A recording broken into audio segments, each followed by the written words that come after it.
Hello, Tamar, and welcome to our listeners. Okay, we're going to be speaking about the American elections and Hashem's peace plan, God's peace plan. Exactly. This is really interesting, Tamar. Lately, we've had, you and I together, we are always calling for Aliyah, for people to make Aliyah, to come into Eretz Yisrael, to make their homes in the land of Israel. And this is something that I'm privileged to be a full partner with Arutz 7 Israel National News. We always talk about it almost every single broadcast together, and that's something gratifying, and I'm sure it gives gratification to Hashem. And I could say happily that at least a dozen of our listeners have made Aliyah, and Baruch Hashem, in the last 2 years, and it's really a source of happiness and satisfaction. So there's a feather in your cap that we can both enjoy. I'm sure it's been many more. That's just what we know about. I'm sure there's many more. Right, this is what we know about. Now, there's what's called in mass communications, this is something certainly not new to you, Tamar, but it's called the mouse law. In other words, when you see a mouse running across the kitchen floor, you should know that there's 50 mice under the floorboards. So in other words, if we have one person that we know about that didn't make Aliyah, then we have maybe 50 people that haven't told us. Mm-hmm. Okay, so that's good news. Let's talk about the American Jews and the American elections. Now, up till now, I've been very religiously careful not to involve myself in the American elections since I live in Israel. And even though I'm qualified, I don't vote in the American elections. So I don't think it's really proper. And also on laser beams, I haven't even mentioned any candidate that I support or not support, but here we're talking about what Hashem's doing in the world. This is the purpose of our broadcast on Sunday. Lately we've heard from a lot of our listeners a sort of complacency or apathy. In other words, the bombs are falling now, Grad missiles, which we call Katyushas, the nickname that the Gaza is getting from Iran. They've reached the center of Ashkelon. There was a terrible bombing that Bush brought here with him. The day Bush came here, we had a bombing in a main shopping center in Ashkelon, and quite a few people were injured, 4 of them very seriously. In addition to the people that were physically injured, 90% have been treated for shock. And this is right down from the road from my house, about 10 minutes away, okay, in Ashdod. Did you hear that boom? No, it's a little too far away. It's a little too far away. By a car, you're talking about maybe 11 kilometers down the road. Okay. And Katyusha boom, you can hear it about 3.5, 4 kilometers. Remind me, you're in Ashdod or Ashkelon? I'm in Ashdod. Okay. Okay, right. Ashkelon is right down the road. Okay. Okay, so people hear what we're going through. People hear what Shderot is going through. People hear what's going on the northern border. People hear about what our brothers and sisters in Judea and Samaria have an axe over their necks with all the peace plan, and with our politicians talking about giving portions of Jerusalem back, talking to give major portions of Judea and Samaria. Okay, and someone could sit very complacent in Los Angeles, New York, or Miami, or London, and say, this doesn't affect me. Wait a second. We say, this is the same God here in the land of Israel that there is in New York or LA or Miami. So it can't be a situation where the Jews in Israel are under the gun and the Jews in America are out on the Chesapeake Bay fishing. It doesn't work like that.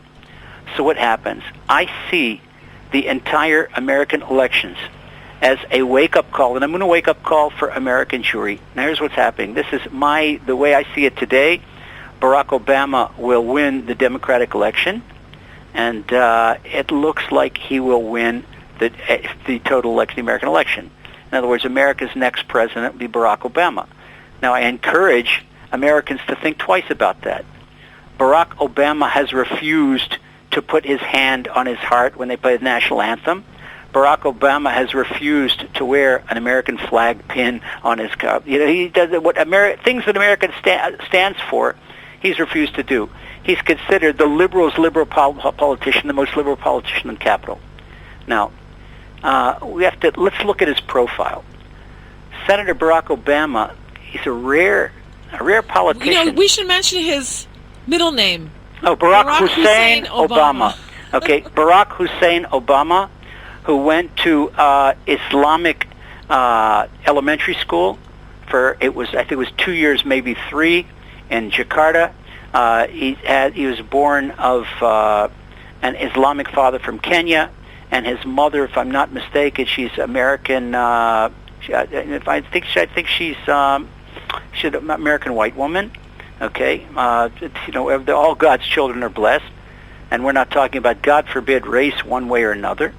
Okay, we're talking about what a man believes in. Now, Barack, it's usually his middle name, Barack Hussein Obama. And you have to know, in mathematics, a negative times a negative is a plus. So if you have the Hamas in Gaza endorsing Barack Obama, Hamas in Gaza is negative, okay? And, they're giving this a name, it's a plus for them. It's really we have to ask ourselves, why is the Hamas endorsing Barack Obama? Okay, we have Barack Obama's advisors, former Ambassador Kurtzer, and Kurtzer in Yiddish means shorter, and I think that the man is shorter in intellect. Okay, he was coming out openly. He's on Barack Obama's staff, talking about splitting Jerusalem in two, and an advisor doesn't come across to the mass media with his own agenda. He's talking about things that the boss has already agreed on. Now, who is this Barack Obama? It is the most unlikely person. If you look in American political history, where did he come from? He's ascended to the top of the Democratic presidential candidates when he's really a freshman senator.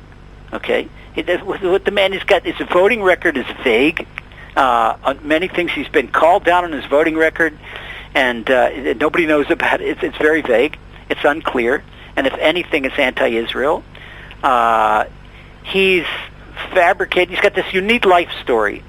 Now, his life story is not so much his own achievements as it is capitalizing on personal scandals that have destroyed his opponents. Now, the guy got his inspiring speaking style. You could say he's a good demagogue, and he uses these heartwarming platitudes. Okay. Now, what this does is this generates tons of support among unthinking people, which in this case are his partisans and people that go on the race ticket. That say, "Right on, bro. You're one of us." Okay. So really, his success, Barack Hussein Obama's success, is unnatural when you consider his record. In other words, this is not a logical outcome of this. It's not cause and effect. Okay, but people with much better records haven't come near that. All right? Hey, the guy's been a United States Senator for less than one term. All right? And all his time as a senator has been promoting his books and his candidacy. And what has he done as a senator? I mean, for people from his home state, they ought to bang their hand on the table. Hey, listen, Mr. Senator, what have you done for us? But it's minimal. But the fact is that under the table, really, he does have a record, and that record is not easy to uncover, because that record is, if anyone cares about the state of Israel and the Jewish people, then Barack Obama's record ought to make them come to a screeching stop.